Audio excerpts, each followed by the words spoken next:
Volatility से हाँ। हम इतने डर जाते हैं। जब वॉलेटिलिटी आती है, थोड़ा 5-10% करेक्शन होता है, हम सब पैनिक कर लेते हैं। ये वॉलेटिलिटी को अपना मित्र या आपकी क्या सीख रही है?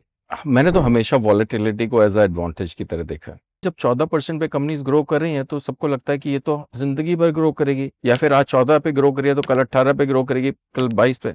Human behaviour is driven by only two fundamental let's say parameters, greed और फियर। और मुझे लगता है अगर आप इसको थोड़ा सा कंट्रोल कर सकें तो आप वॉलेटिलिटी का फायदा उठा सकते हैं। अभी आप देखिए स्टॉक मार्केट अभी जस्ट 6 महीने पहले was at an all time high. उसके बाद specially mid cap small cap 25-30% correct किए।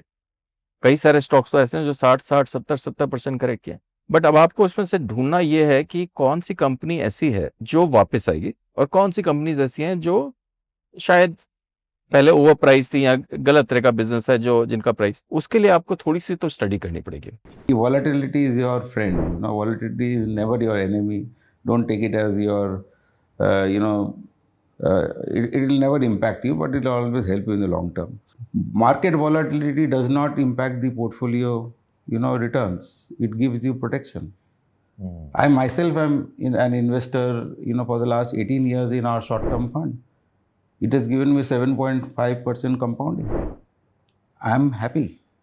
But it also gives me protection against a lot of other, events, because market will be choppy. India का corpus काफ़ी बड़ा हो गया। और अभी मार्केट क्या $5 ट्रिलियन क्लोज हो गई है। We are almost the 4th largest economy in the world.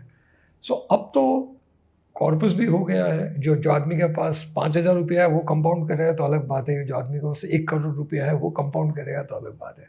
तो India has reach that stage and that's why I think the golden age of compounding is starting now.